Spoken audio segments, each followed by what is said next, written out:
പിന്നെ ഒന്ന് ചോദിച്ചത് വൈദ് അഖദ റബ്ബുക മിൻ ബനി ആദമ മിൻ ദുഹൂരിഹിം ദുർരിയതഹും അലസ്തു ബി റബ്ബികും ഖാലൂ ബലാ ശഹിദ്നാ അലാ അൻഫുസിനാ. ഇത് ഞാനും നിങ്ങളൊക്കെ പഠിച്ചത് എങ്ങനെയാണ്? ഇനി അത് വിശദീകരിക്കണ്ടല്ലോ. അള്ളാഹു ആദമിന്റെ മുതുകിൽ നിന്ന് ഭൂമിയിൽ ജനിക്കാൻ പോകുന്ന മക്കളുടെ റൂഹുകളൊക്കെ ഊരിയെടുത്ത് കയ്യിലിട്ട് ചോദിച്ചു, അലസ്തു ബി റബ്ബിക്കും, ഞാൻ നിങ്ങളുടെ റബ്ബല്ലയോ? അപ്പോ ആ റൂഹുകളൊക്കെ പാടെ പറഞ്ഞു, ഖാലൂ ബല, അതേ, നീ ഞങ്ങളുടെ റബ്ബാണ് എന്ന് പറഞ്ഞിട്ട് ആ റൂഹുകളെ ആദമിന്റെ മുതുകിലേക്ക് തന്നെ തിരിച്ചു കയറ്റി. ഇതാണ് ആ ആയത്തിന് നമ്മൾ പഠിച്ച വ്യാഖ്യാനം. അതാണ്. ഇതൊന്ന് വിശദീകരിക്കണം മാഷേ എന്ന് പറഞ്ഞു. ഒരുപാട് പ്രയാസമുള്ളൊരു അഖദ റബ്ബുക എന്ന് 2 സ്ഥലത്താണ് ഖുർആനിൽ ഉപയോഗിച്ചത്.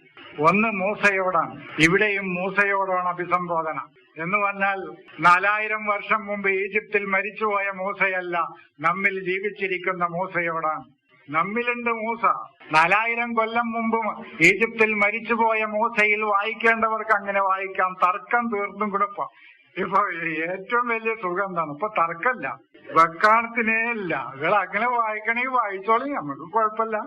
4000 കൊല്ലം മുമ്പ് കഴിഞ്ഞുപോയ മൂസയെ കുറിച്ചല്ല ഇവിടെ ചർച്ച. എന്നിലും നിങ്ങളിലും പ്രവർത്തിക്കുന്ന മൂസ എപ്പോൾ സജീവമാകുന്നുവോ അപ്പോൾ ആ മൂസയോടാണ് വൈദ് അഖദ റബ്ബുക മിൻ ബനി ആദമ എന്ന് പറയുന്നത്. ഇനി ബനി വിശദീകരിക്കണ്ടല്ലോ. ബനി എന്ന് പറഞ്ഞാൽ വിശദീകരിക്കണ്ടല്ലോ. ആദം എന്ന് പറഞ്ഞാൽ മനുഷ്യന്റെ കോൺഷ്യസ് മൈൻഡാണ്, ബോധമണ്ഡലമാണ് മനുഷ്യനിലെ ആദം. മനസ്സിലായോ? അവന്റെ ഉപബോധ മനസ്സാണ് അവന്റെ സൗജ് എന്ന് പറഞ്ഞാൽ ഇബ്ലീസ്. ആ ബോധമണ്ഡലം തർക്കങ്ങൾ തുടങ്ങുമ്പോൾ അത് നൂഹിലെത്തി. തർക്കങ്ങൾ തുടങ്ങി. എന്തുകൊണ്ട് ഇത്, എന്തുകൊണ്ട് അങ്ങനെയായിക്കൂടാ എന്ന തർക്കം തുടങ്ങിയാൽ അവൻ നൂഹിലെത്തി. ആ ബോധമണ്ഡലം വർക്ക് ചെയ്യാൻ തുടങ്ങി എന്നാണ് അതിന്റെ അർത്ഥം.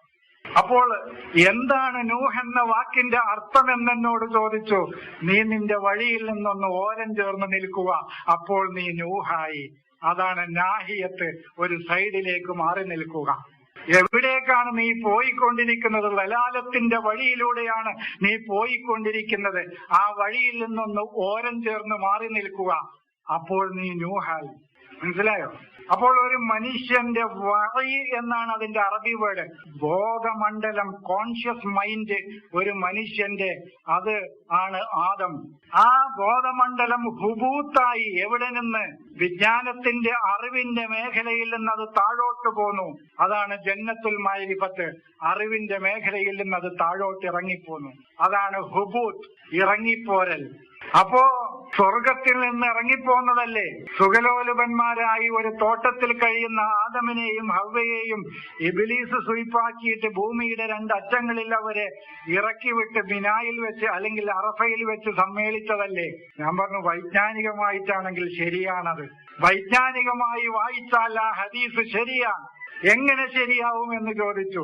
ഞാൻ പറഞ്ഞു, മനുഷ്യന്റെ ബോധമണ്ഡലം അറിവിന്റെ തോട്ടത്തിൽ നിന്ന്, അറിവിന്റെ സ്വർഗത്തിൽ നിന്ന് ഇറങ്ങിപ്പോന്നപ്പോൾ അവൻ അറിവിന്റെ ഭൂമികയിലേക്ക് ഒന്ന് ഇറങ്ങി വരേണ്ടി വന്നു.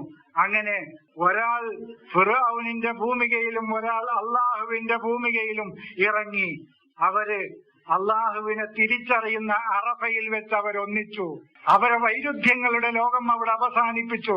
വാഹിദിൽ നിന്ന് അഹദിലേക്ക് മനുഷ്യൻ എത്തിപ്പെട്ടു. അത് സൂഫിസത്തിന്റെ അങ്ങേയറ്റാണ്. അവിടേക്ക് നിങ്ങളിപ്പോ പോണ്ട.